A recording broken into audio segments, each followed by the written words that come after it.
Hello, sports fans. Welcome to Super Sports Central. Today, we're going to be going over my Week 13 college ball rankings. So, going over last week's rankings of what those teams did in Week 12. Last week at number 10, I had Oregon State. They lost to Washington 22-20. 9 was Louisville. They beat Miami by a score of 38-31. 8 was Alabama. They destroyed Chattanooga, winning 66-10. 7 was Texas. They beat Iowa State 26-16. 6 was Oregon. They easily beat Arizona State 49-13. 5 was Florida State. They demolished North Alabama, winning 58-13. 4 was Ohio State. They easily beat Minnesota by a score of 37-3. 3 was Washington. They beat Oregon State 22-20. 2 was Michigan. They narrowly beat Maryland by a score of 31-24. And 1 was Georgia, who easily defeated Tennessee, winning 38-10. So this week's rankings, coming in at number 10, I've got Missouri. They move into my top 10 after beating Florida by a score of 33-31. It was a back and forth game, probably closer than it should have been. But Missouri used a clutch drive late to get into field goal range and nail the game winner. The offense was great for Missouri. Brady Cook threw for 331 yards and a touchdown. Running back Cody Schrader ran for 148 yards and a touchdown, and superstar receiver Luther Burden had 9 catches for 154 yards. But Missouri's the best two-loss team in the country. They move into the top 10 because of their win and the Oregon State loss to Washington. Missouri takes on Arkansas next week. They're at number 10.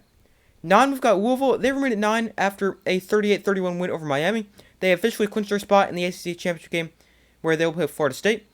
But Louisville was good against Miami. Quarterback Jack Palmer threw 3 touchdowns, and Louisville as a team ran for 162 yards and 2 touchdowns. A good offensive game from Louisville, but their defense came up big to seal the win, getting a key 4th down stop late in the game. But Louisville headed to the ACC Championship game in year 1 under Jeff Brom. They enter my rankings at number 9. Next week, they face their rival Kentucky. 8 is Alabama. They demolished Chattanooga, winning 66-10. They did what was expected against an FCS team. They ran the ball extremely effectively with 315 rushing yards and 5 rushing touchdowns on 9.5 yards a carry. But Alabama, after a win over an FCS team, they remain number 8. Next week, they face Auburn in the Iron Bowl. 7, we've got Texas. They beat Iowa State by a score of 26-16. It wasn't the greatest game for Texas, but they did beat Iowa State, and a win is a win. Quinn Ewers had 281 yards and 2 touchdowns through the air, and on the ground, Texas was okay without superstar running back Jonathan Brooks, as they finished the game with 123 rushing yards. Defensively, Texas was really good, allowing just 16 points, racking up 4 sacks and 6 tackles for loss, while allowing just 9 rushing yards. But Texas, with a win over Iowa State, remains at number 7. Next week, they take on Texas Tech. Number 6, we've got Oregon. They continue to show why they're the best one-loss team in the country, as they destroyed Arizona State, winning 49-13. Bo Nix is probably the Heisman leader at this point. He was insane with 404 yards and 6 touchdowns. And because Oregon was up by so much, he only played one half football. So that is insane numbers for Bo Nix, and he's the Heisman leader at this point. Star receiver Troy Franklin was also great, with 8 catches for 128 yards and 2 touchdowns.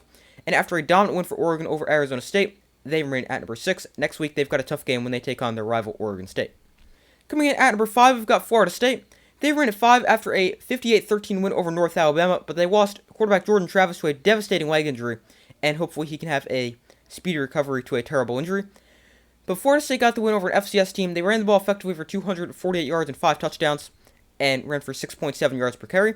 Backup quarterback Tate Rodemaker was pretty good with 217 yards and 2 touchdowns. But Florida State, with the win over North Alabama, they've run at 5.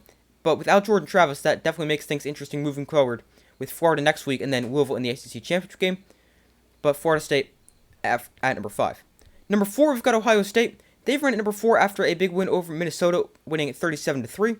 Ohio State ran the ball well as a team, running for 215 yards and 2 touchdowns, and 146 of those yards came from Travion Henderson. And defensively, Ohio State was great as well, holding Minnesota to just 3 points and 159 total yards. But Ohio State was great. They've run at number 4. Next week, they've got the game against Michigan. Coming in at number 3, we've got Washington. They run at number 3 after a 22-20 win over Oregon State. Now, this is a big win for Washington because they played a great Oregon State team on the road and also played a different style of football to get the win, as they rode their defense to the win, which was great, allowing just 20 points. And they let Oregon State move the ball a little bit, but overall, the Huskies' defense came up big in key situations and also forced 3 turnovers. Now, offensively for Washington, it wasn't great, scoring only 22 points, but they were facing a great Oregon State defense and some tough conditions, especially early in the game. And Michael Penix Jr.'s Heisman case definitely took a hit as he finished with just 162 passing yards, but he did have 3 touchdowns, 2 passing, 1 rushing. Washington showed they can win in different ways, aside from just simply outscoring you, and after a big win here over a good Oregon State team on the road, they remain number 3.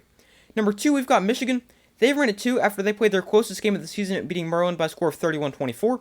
It wasn't great on either side of the ball for Michigan. They were okay. On offense, not amazing, and defensively, they allowed Maryland to score, but a win is a win for Michigan. It wasn't pretty, but they remain undefeated, and next week they host Ohio State. And coming in at number 1, we've got Georgia.